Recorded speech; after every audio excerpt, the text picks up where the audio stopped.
Ibunda Yosua kembali menangis di persidangan kasus pembunuhan yang menewaskan sang putra. Kali ini ibu dan keluarga Yosua jadi saksi terdakwa Kuat Ma'ruf dan Ricky Rizal. Rosti Simanjuntak, ibu almarhum Yosua Huta Barat, emosional saat memberikan kesaksian di sidang Kuat Ma'ruf. Ibu Yosua berkali-kali menangis dan terus mempertanyakan mengapa putranya Yosua Huta Barat harus dibunuh. Mendengar tangisan ibu Yosua, terdakwa Kuat Ma'ruf hanya bisa tertunduk tak melihat ke arah ibu Yosua. Sungguh luar biasa kalian sebagai manusia yang memiliki hati nurani. Kita sama-sama ciptaan Tuhan kok. Tapi kok sekarang ada kesadaran kamu meminta maaf kepada ibu. Ibunda daripada Yosua yang kalian sudah bunuh itu ya. Sangat sadisnya, sangat kejinya perbuatan kalian. Segerombolan kalian di rumah bapak itu menghabisi nyawa anakku dengan sadis tanpa memberikan satu pun pertolongan buat anakku. Kalian yang tahu di dalam ini semua, kejahatan apa yang kalian tutupin? Saya ulangi lagi, kejahatan apa yang kalian tutupi di sini bersama atasanmu itu, sama si PC-mu itu. Jadi, tolong jujur. Kamu sudah mengatakan maaf tadi. Maaf tidak ada hanya di bibir, ya. Maaf itu mohon pengampunan kepada Tuhan. Jadi saya sebagai orang tua yang sudah kalian hancurkan harapan anakku, yang sudah hancurkan kebanggaan aku yang melahirkan anakku, yang sudah kuajari selalu hormat kepada orang, jangan suka membuat kesalahan kepada orang. Saya selalu mengajari anakku agar selalu rukun. Dan saya selalu bertanya kepada anakku dan memberi nasihat. Mohon anakku ya, dimanapun kamu merantau, biar kamu aman dan baik, harus baik kepada orang di sekitarmu. Terlebih kamu satu rumah, satu atasan. Saya sangat heran dalam peran ini. Kalau saya lihat ya di berita, ini baru aku sadar dari shock trauma saya yang sangat berat. Saya nggak mengikuti selama ini kasus ini. Baru ini aku diberikan Tuhan kemampuan di dalam kasus pembunuhan anakku ini. Yang harus mati di tangan sebanyak orang di rumah Verdi Sambo dan putri atasannya yang harus memberikan perlindungan buat anakku. Jadi ada apa di dalam ini semuanya? Tolong ya. Tolong, minta tolong karena kalian punya ibu juga, punya keluarga juga. Saudara, kita akan berbincang dengan Jamin Ginting, ini adalah pakar hukum pidana dan juga kuasa hukum dari Ricky Rizal, Zena Dina. Selamat malam Pak Jamin, selamat malam Mbak Zena. Selamat malam Mbak. Selamat malam Mbak. Oke, saya ke Mbak Zena dulu. Mbak Zena, apa yang kemudian terjadi di persidangan? Kalau kita lihat Ricky Rizal meminta maaf tadi kurang lebih sama seperti apa yang terjadi dengan para terdakwa lainnya, tapi kemudian apa yang terjadi di persidangan? Apa yang kemudian dilakukan Ricky Rizal ini tulus dari hatinya atau memang sudah dipersiapkan kertas atau apapun itu untuk dihafalkan atau memang ini natural saja? Baik Mbak, tentunya untuk terkait permohonan maaf dan ungkapan turut berbelasungkawa itu sudah ada niat dari Bribka Ricky Rizal dari semenjak masih masa penyidikan. Jadi saat itu dia tidak bisa mengungkapkan permintaan maaf dan turut belasungkawa terhadap keluarga Brigadir Joshua itu karena dia sudah ditahan kan, dan dia juga tidak ada kesempatan untuk berbicara langsung atau berhadapan langsung oleh keluarga Brigadir Joshua. Maka hari ini di sidang saksi keluarga Brigadir Joshua ini adalah kesempatannya Bribka Ricky Rizal untuk mengungkapkan secara langsung dari hatinya. Jadi seperti itu Mbak. Jadi tidak ada ajaran atau apapun atau diarahkan, tidak sama sekali. Oke, saya ke Pak Jamin. Pak Jamin, pertanyaannya mirip karena kalau kita lihat dari persidangan paling tidak 2-3 hari terakhir ini ada parade permintaan maaf. Ada yang kemudian terlihat tidak tulus minta maafnya, ada yang kemudian terlihat sampai menangis-nangis ketika meminta maaf. Tapi kemudian seberapa penting sih permintaan maaf dari terdakwa ini di persidangan? Ya, begini ya, ada perbedaan permintaan maaf dari Baradae, Kuat Ma'ruf, RR, Ibu PC, dan juga FS. Kalau FS, permintaan maafnya itu diikuti dengan alasan dia melakukan suatu perbuatan yang diangkat sebagai motif. Jadi karena emosi dan ketidakjernihan dalam berpikir. Setelah itu dia melakukan pembunuhan, itu alasannya. Tapi di depannya minta maaf. Tapi kalau Baradae kelihatannya permintaan maaf itu karena dia telah melakukan eksekusi. Sama juga dengan Kuat Ma'ruf dan juga RR. Nah, ini perbedaannya. Jadi dia masih bertahan. Tapi kalau Kuat Ma'ruf saya lihat tadi dia masih bertahan juga. Masih mengatakan kita nanti akan buktikan apakah saya benar atau tidak. Begitu kan.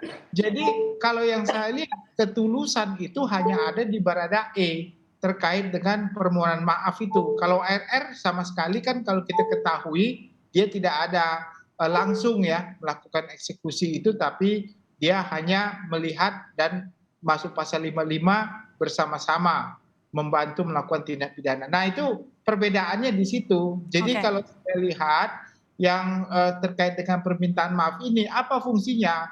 Dalam hukum pidana itu untuk memberikan kepada hakim keyakinan bahwasanya itu dapat menjadi alasan meringankan. Kenapa? Itu merupakan salah satu artinya mereka sudah mengakui perbuatannya dan menyesal atas perbuatannya tersebut. Ya, itu menjadi alasan biasanya diberikan pada hakim untuk meringankan hukuman, Mbak. Begitu. Oke, tapi kalau kita lihat ini kan di persidangan ini selain kemudian ada parade permintaan maaf, itu juga kan mengedepankan pemeriksaan saksi dari keluarga Yosua. Paling tidak ada sekitar 12 dari pihak keluarga yang dihadirkan untuk menjadi saksi. Apa yang kemudian ingin ditampilkan oleh jaksa di sini, Pak Jamin? Ya, ini berbeda-beda. Kalau berdasarkan pasal 160 huruf B dikatakan bahwasannya pertama kali saksi yang dihadirkan dalam persidangan adalah saksi korban. Nah, saksi korban di sini kan sudah meninggal dunia, maka digantikan keterangannya dengan orang tuanya, dengan saudara-saudaranya untuk menunjukkan bagaimana keadaan saksi tersebut, benar enggak saksinya itu adalah korban Yosua, bagaimana mati, bagaimana dikuburkan, hubungannya dengan pelaku. Nah, inilah yang menjadi saksi yang dihadirkan dalam persidangan pertama sekali dalam pemeriksaan saksi, karena itu amanat dari undang-undang. Yang kedua, saksi yang berpengaruh terhadap jalannya persidangan ini yang ada kaitan langsung dengan pelaku tadi itu dari keluarga korban ini terkait dengan matinya Joshua itu karena apa? Karena waktu diterima oleh keluarga dan diperiksa oleh perawat yang melakukan tambahan formalin, ditemukan adanya mati karena tembakan. Nah, tembakan ini nanti ada kaitannya dengan keterangan-keterangan Baradae dan juga hasil autopsi forensik terkait dengan pemeriksaan terhadap matinya orang ini. Nah, itu relevan. Kalau itu relevan, berarti circumstances evidence-nya yang saling keterkaitan antara keterangan orang tua yang melihat matinya ada tembakan sama dengan hasil forensik oleh bedah mayat, dan juga sama nanti keterangan dengan Baradae karena Baradae sudah menembak. Nah, termasuk tadi terkait dengan Deden yang mendengar 5 tembakan tapi proyektil lebih dari 5, maka ini menjadi suatu pertanyaan apakah Deden sama dengan matinya orang tersebut dengan tembakan jumlahnya 5 di dadanya atau berdasarkan jumlah proyektil. Kalau proyektilnya lebih dari 5 berarti memang ada rekayasa dalam menghilangkan jejak. Jadi masakan proyektilnya contohnya ada 10 tapi di dada ada 5. Ya, apa ada meleset? Nah, itu kan banyak lagi nanti cerita tentang itu. Jadi keterangan ini menjadi sangat penting walaupun mereka tidak melihat sendiri kejadiannya tapi dia melihat korbannya. Oke. Ya, melihat korbannya begitu. Hari ini kan beberapa hari ini ada 12 anggota keluarga almarhum Yosua menjadi saksi di sidang Verdi Sambo dan juga Putri Chandrawati. Usai ayah dan ibu Yosua Huta Barat memberikan kesaksiannya di pengadilan, Verdi Sambo menyampaikan penyesalannya bahwa ada kejadian hilangnya nyawa Yosua karena ia tak bisa menahan kemarahan yang dipicu karena sesuatu yang terjadi pada sang istri. Hal tersebut akan dibuktikan di pengadilan. Kita putarkan dulu. Terima kasih yang mulia. Bapak dan Ibu Yosua, saya sangat memahami perasaan Bapak dan Ibu. Saya mohon maaf atas apa yang telah terjadi. Saya sangat menyesal saat itu saya tidak mampu mengontrol emosi dan tidak jernih berpikir. Di awal lewat persidangan ini, saya ingin menyampaikan bahwa peristiwa yang terjadi adalah akibat dari kemarahan saya atas perbuatan anak bapak kepada istri saya. Itu yang harus saya sampaikan, nanti akan dibuktikan di persidangan. Saya yakini bahwa saya telah berbuat salah dan saya akan bertanggungjawabkan secara hukum. Saya juga sudah minta ampun kepada Tuhan. Demikian. Terima kasih. Dugaan pelecehan ini kemudian akan dibuktikan oleh Sambo di pengadilan. Ini yang jadi pertanyaan untuk Mbak Zena sebagai kuasa hukum yang kliennya juga ada di lokasi saat itu. Bisa ditafsirkan sama Ricky Rizal apa yang dimaksud oleh Sambo bahwa ini akan dibuktikan di pengadilan, artinya ada bukti atau ada fakta yang belum terbongkar sampai sejauh ini? Kalau Bribka Ricky Rizal masih tetap konsisten ya, kalau misalkan saat itu yang dia lihat hanya Baradae sebagai eksekutor dan terkait yang di Magelang pun juga dia tidak mengetahui. Jadi kami pun juga tidak tahu betul maksudnya dari Bapak Verdi Sambo itu apa. Oke, itu pun disampaikan oleh Ricky Rizal pasca Sambo kemudian mengutarakan statementnya di pengadilan. Ya, kalau misalkan kita lihat tadi dari perkataan Verdi Sambo itu kan masalah sesuatu yang dilakukan oleh Brigadir Joshua kepada istrinya.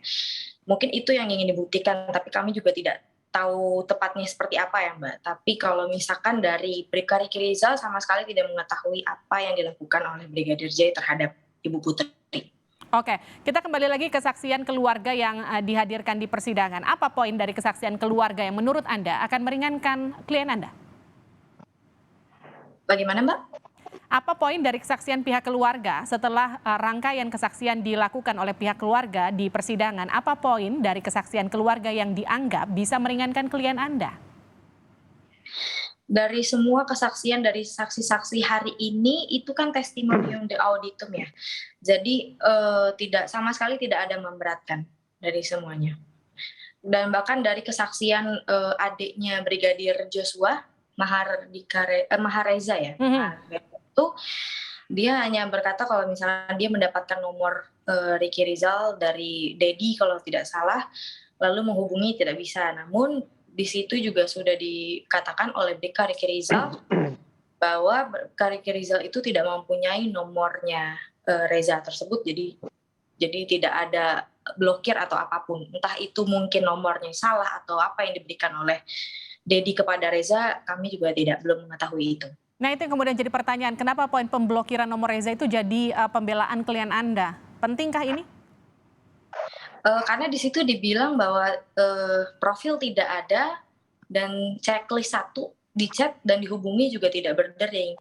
Dari pihak Bribka Ricky Rizal mengatakan bahwa dia tidak mempunyai nomornya Reza dan dia juga nomor HP-nya tidak pernah diganti ya.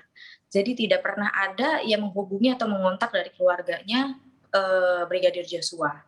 Jadi seperti itu sih poinnya sebenarnya. Oke, Pak Jamin, parade kesaksian keluarga, apa yang ingin ditampilkan jaksa ini bagian dari strategi atau apa? Ya, kalau terkait dengan itu, saya katakan itu memang kewajiban dalam undang-undang yang menyatakan ini adalah saksi korban yang dihadirkan pertama sekali untuk menyatakan keberadaan korban itu sendiri. Jadi apa yang ditampilkan ini sebenarnya 2 hal yang menarik Mbak, terkait dengan keterangan Vera dan Reza.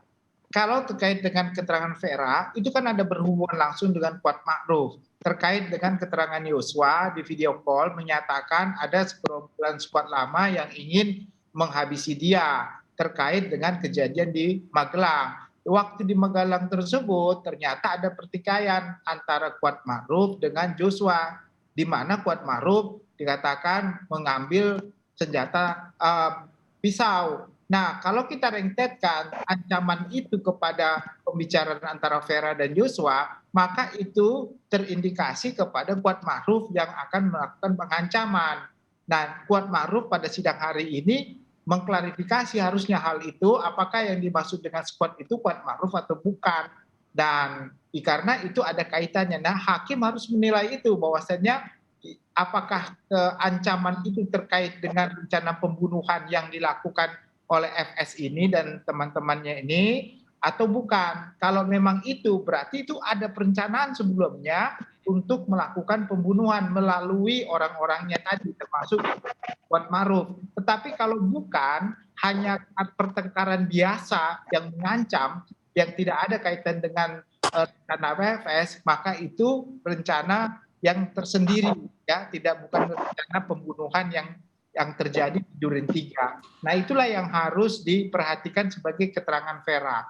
Kalau keterangan dari Reza sendiri pada saat kejadian hadir di sana lalu digeledah oleh Deden dan squad lainnya. Nah, ini kan berarti ada sudah perencanaan terkait dengan menghalang-halangi Reza untuk masuk ke lokasi kejadian tempat terjadinya perkara. Berarti sudah ada persiapan untuk melakukan suatu tindak pidana. Itulah perencanaannya, larinya ke 340 itu. Jadi skemanya begitu untuk bisa lari ke 340-nya, bukan seketika karena emosi lalu tiba-tiba melakukan penembakan. Oke. Begitu rekonstruksinya, Mbak. Singkat saja kepada Mbak Zena, tadi kan di persidangan ketika Ricky Rizal meminta maaf, orang tua Yosua menyatakan bahwa oke, permintaan maafnya diterima tapi kau harus bicara jujur. Adakah kemudian respon dari Ricky Rizal ke Anda atau diskusi setelah pernyataan itu? Ya, seperti omongannya Ibu Rosti Simanjuntak kan meminta bahwa Brigadir Ricky Rizal harus jujur ya, Mbak. Dan itu sudah dilakukan Brigadir Ricky Rizal dari saat proses penyidikan setelah terbukanya dari skenario Ferdy Sambo ya, itu sudah dilakukan dia. Dan dia akan konsisten terus selama persidangan akan tetap jujur. Baik, terima kasih telah bergabung bersama kami di Sapa Indonesia Malam, pakar hukum pidana Jamin Ginting. Terima kasih juga pengacara Ricky Rizal, Zena Dinda De Vega, telah bergabung bersama kami di Sapa Indonesia Malam.